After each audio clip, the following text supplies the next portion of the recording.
Hey guys, so tonight we're diving into something that probably doesn't get enough attention when we talk about ancient Rome. You know how much we hear about grand gladiatorial games, massive architecture, military campaigns, all that stuff. But what about the quieter moments? What about the morning after a wedding in a wealthy Roman villa? Yeah, really. Because when you think about it, weddings were massive social and legal events, not just romantic occasions. They bound families together. They transferred property. They were basically political maneuvers wrapped in ceremony and silk.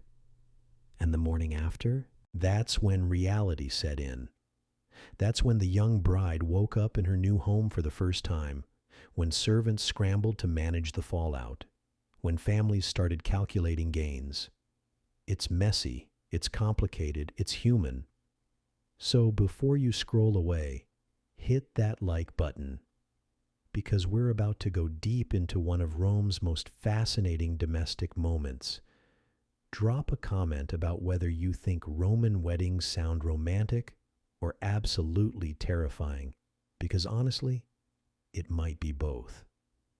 And if you haven't already, subscribe, because we dive into these kinds of intimate historical moments all the time, from the perspectives of real people, from servants to emperors.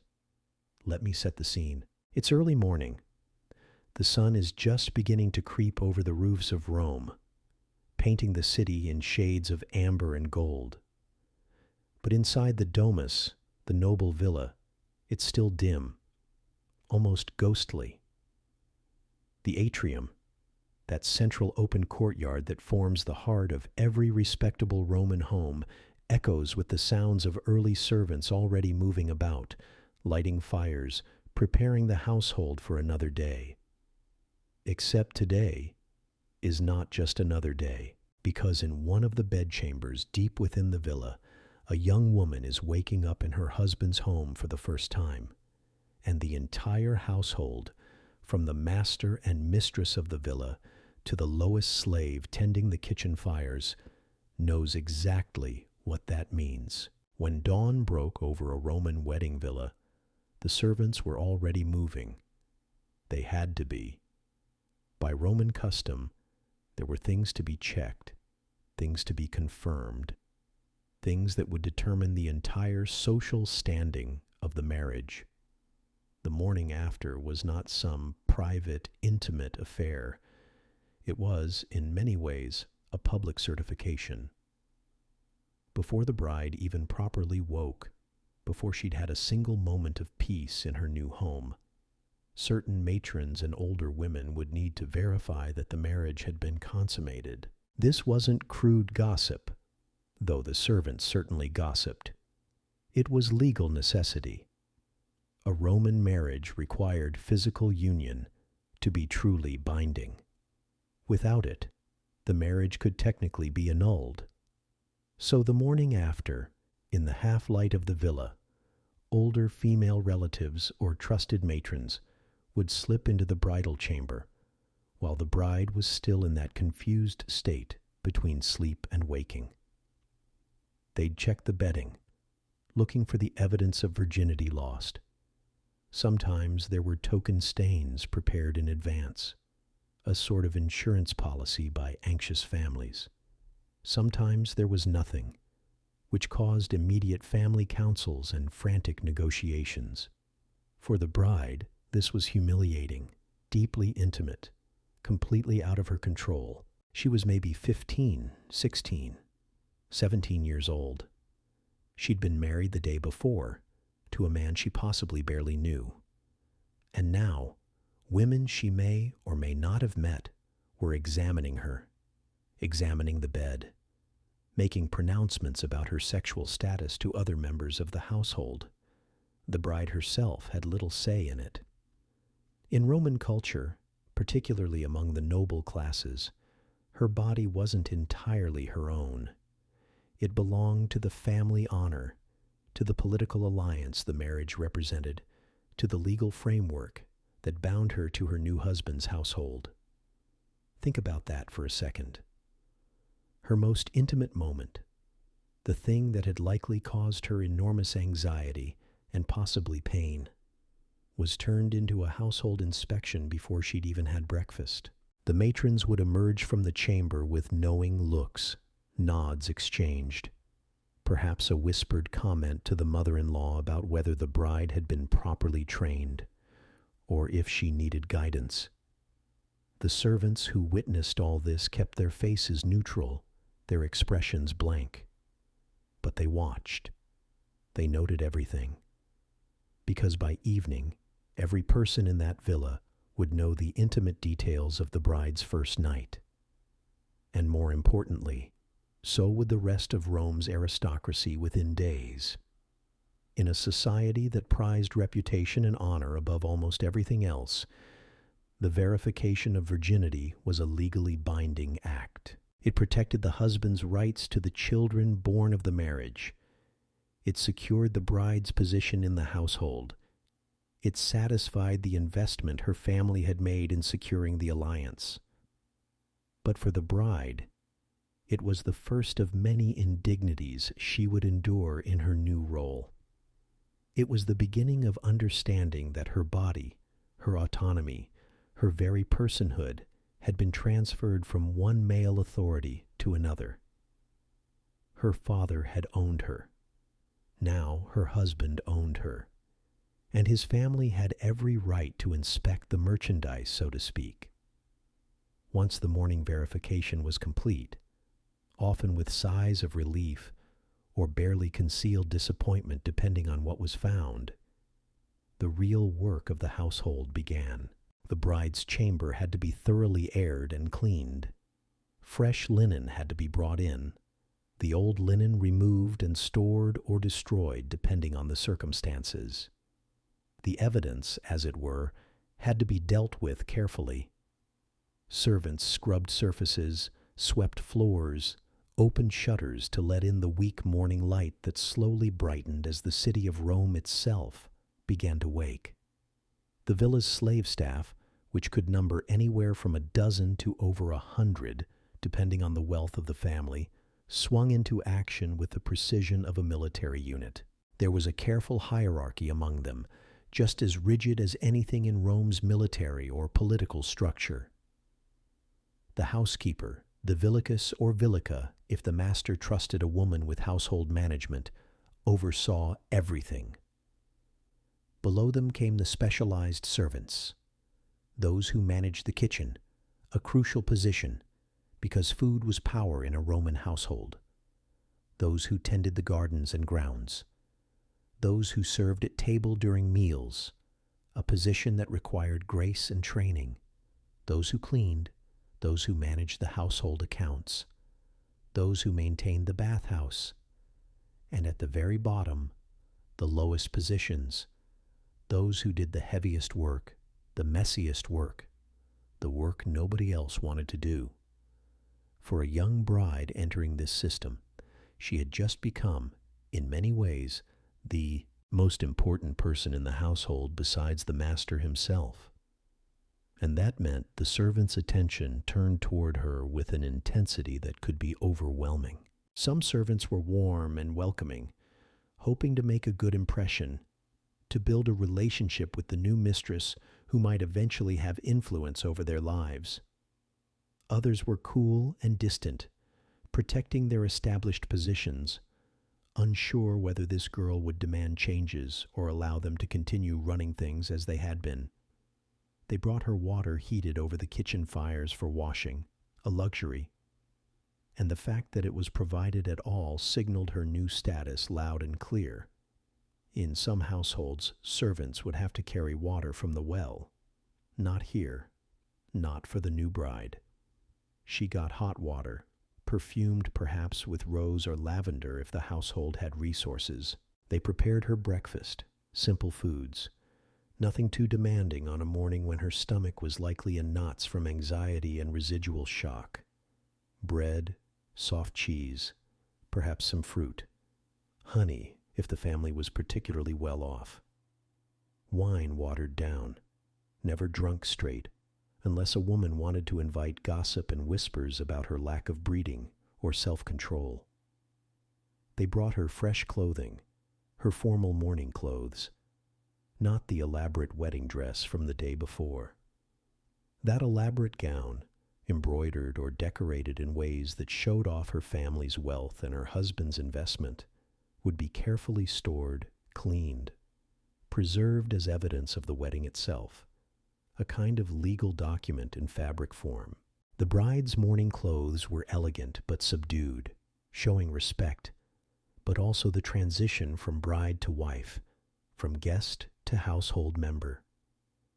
The bride herself was dressed for the day ahead by servants who knew exactly how to arrange her hair, how to drape her clothes, how to make her present herself as a proper Roman matron in training.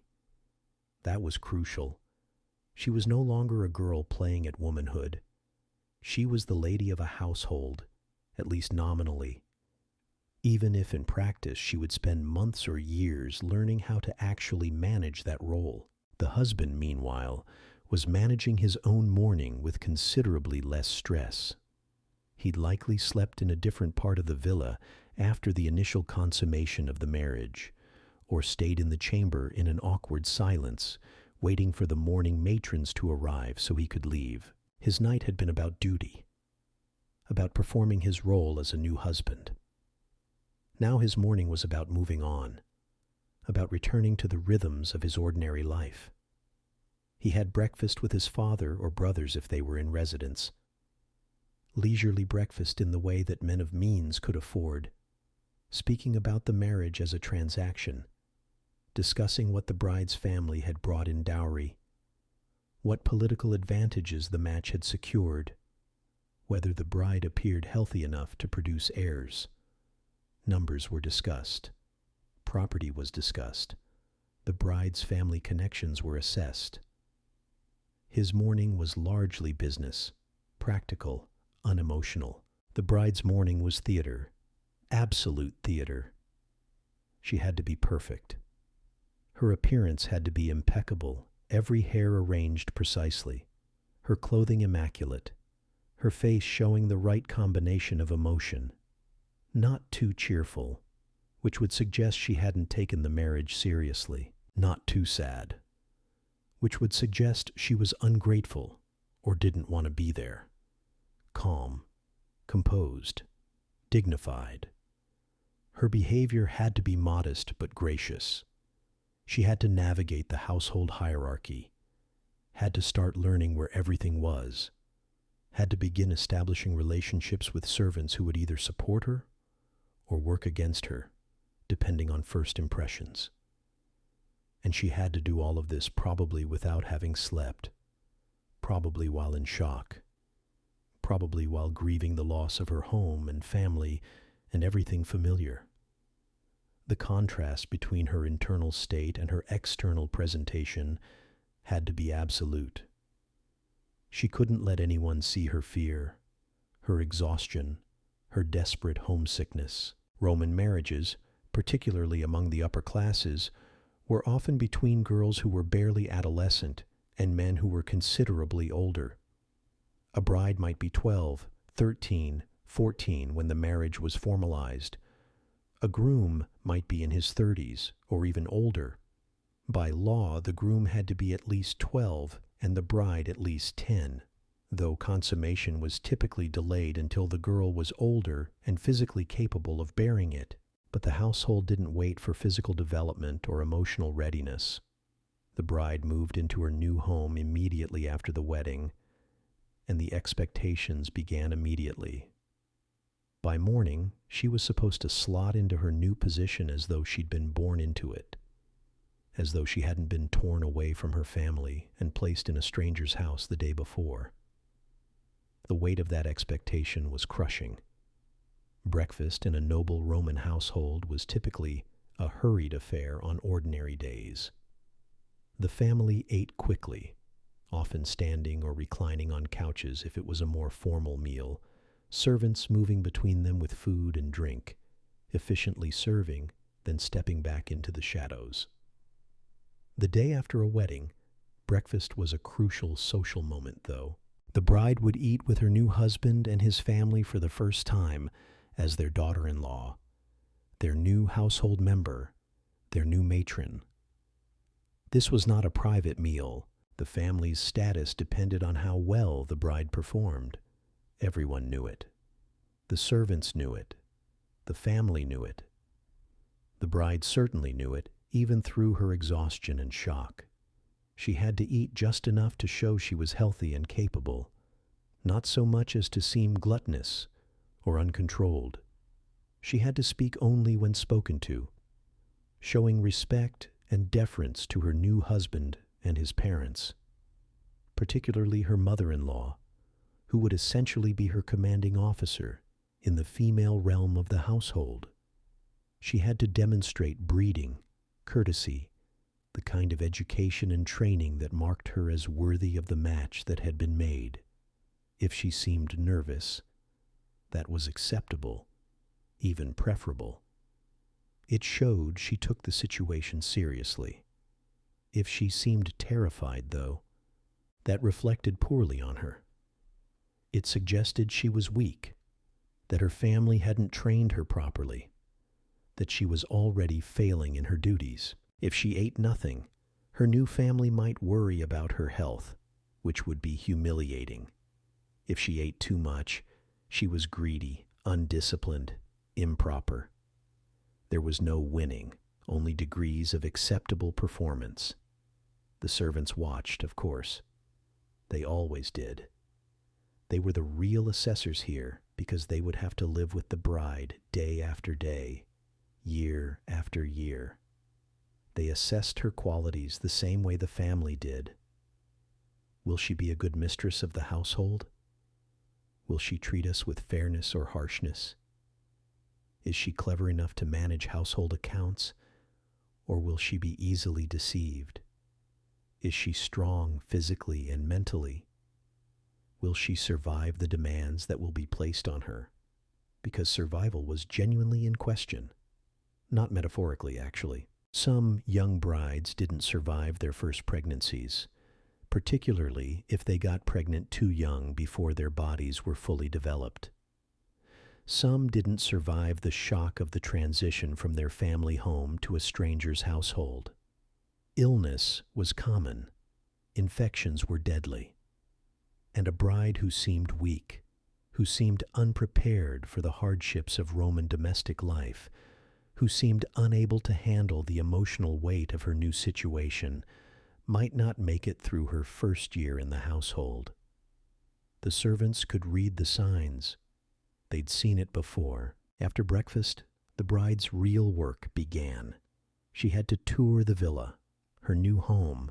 She had to meet the household staff if they hadn't been introduced yet, and often they hadn't, because at a large wedding there were so many people that not everyone was properly introduced.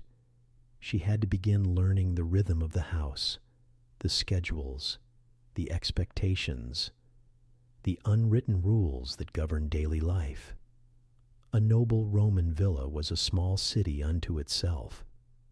It could have separate quarters for the family, quarters for guests, quarters for the household staff, storage rooms, kitchens, a small shrine or chapel, often baths, sometimes even a small garden or courtyard.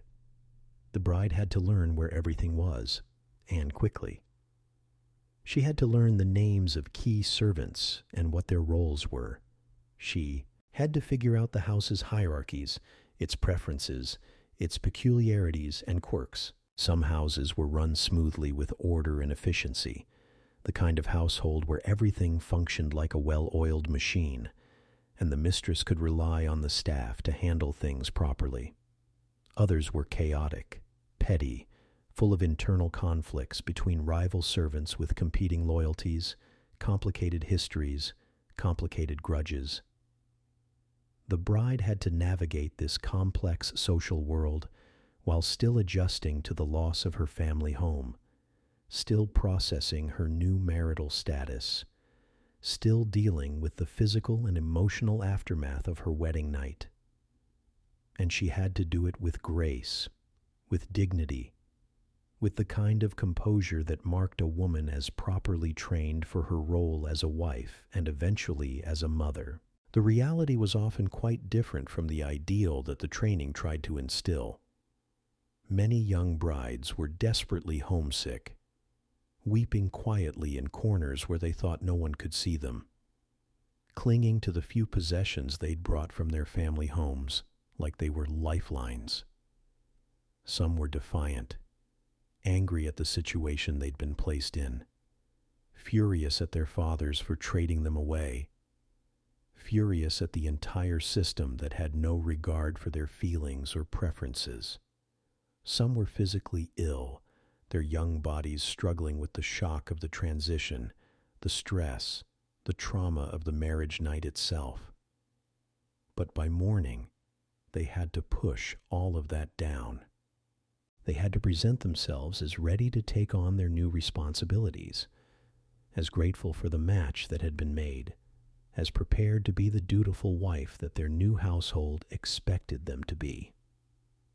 Later in the day, as the morning progressed toward midday, visitors began to arrive. The house stirred with activity. Wedding gifts had to be received and acknowledged, recorded carefully for future reciprocation, because gift-giving in Rome was a careful economic transaction, not just generosity. Congratulations had to be offered and graciously accepted. The bride had to receive these guests, had to sit or stand beside her new husband, had to smile and nod, and engage in the careful social rituals that marked her formal introduction into his household and his family's social circle. She was on display, essentially. Women from her new husband's family and allies came to assess her, to see if she looked healthy and likely to bear children, if she seemed intelligent enough to manage a household, if she'd been well educated by her family, if she appeared to be a good match for their kinsmen. Older women were particularly keen observers. They remembered their own wedding mornings, their own difficult transitions into new households years or decades ago. Some would be kind, offering quiet words of encouragement or practical advice whispered discreetly. Others would be dismissive or even cruel, clearly viewing her as an outsider who would need to prove her worth before being accepted as part of the family. The bride had to handle all of this with composure. She had to answer questions about her family, about her home city, about her expectations for her new life, about her understanding of her duties as a wife. She had to demonstrate knowledge of household management, of fine fabrics and clothing quality, of the kind of skills that would be required of her. She had to show respect to her elders and to her mother-in-law especially, since the mother-in-law would essentially be her commanding officer in the household's female realm. If there were children already in the household, older children from previous marriages or affairs, the bride had to navigate those relationships too, establish herself as a figure of authority, while not being so harsh as to cause resentment. She was technically the new matron of the household, the lady of the house in terms of official hierarchy, but practically speaking, she was a teenager in a house full of people who had been there longer than she'd been alive, many of whom resented her intrusion into an established system and the potential changes she might bring.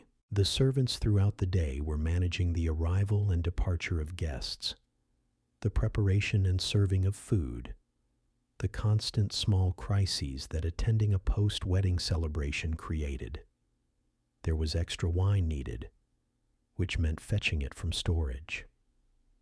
There were cakes and pastries to be prepared, which meant the kitchen was chaos. There were oil lamps to be lit as the afternoon aged into evening, since the villa needed to be beautifully lit for the guests. There was gossip running constantly through the servant network. What did people think of the bride? Was she suitable? Would she produce good heirs? What did the older women say? What had they noticed? Would she be a harsh mistress or a merciful one? These assessments mattered. A servant's quality of life in a household did heavily on the temperament and mercy of the mistress. A kind mistress who treated her servants fairly was a blessing. A cruel one could make their lives miserable. By the evening of that first day, after all the visitors had left and the household had settled back into its normal rhythms, the bride finally had a moment to herself.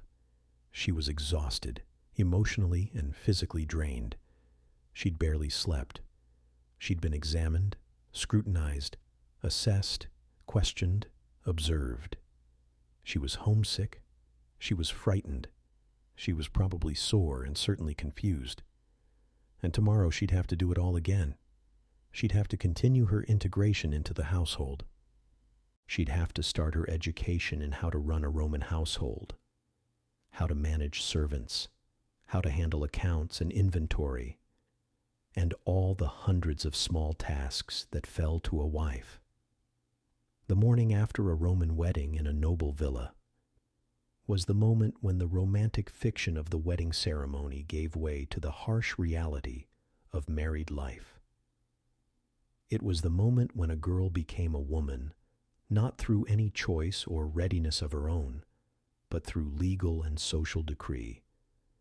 It was the moment when her body, her time, her autonomy, her very identity became subsumed into her new husband's household, and she had to smile through it all.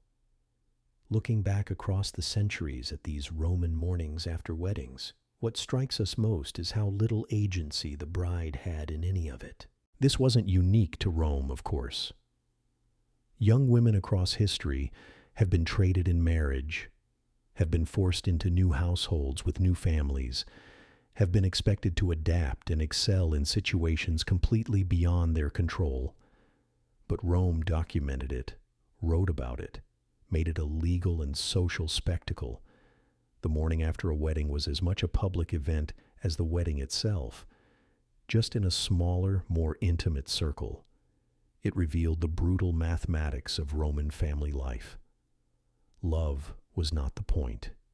Duty was the point. Alliances were the point. Heirs were the point. A bride's happiness or comfort or readiness mattered not at all. What mattered was whether she would fulfill her function. Would she bear children? Would she manage the household competently? Would she bring honor to her new family or shame?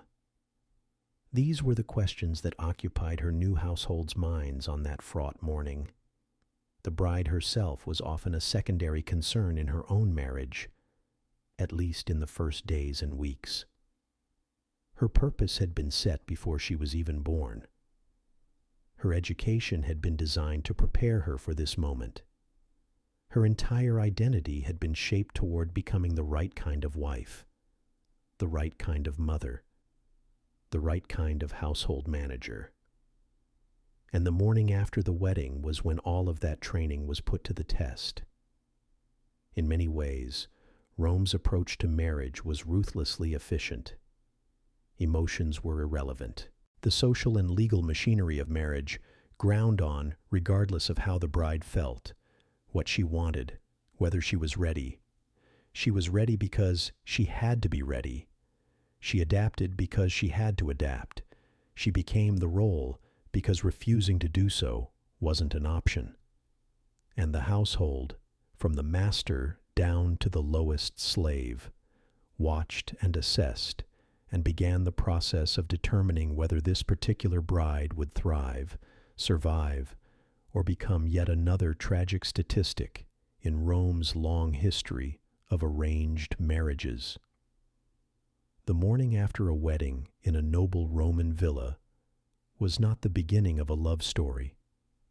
It was the beginning of a complex negotiation between a barely adolescent girl and an entire household of people with their own agendas and expectations. It was brutal.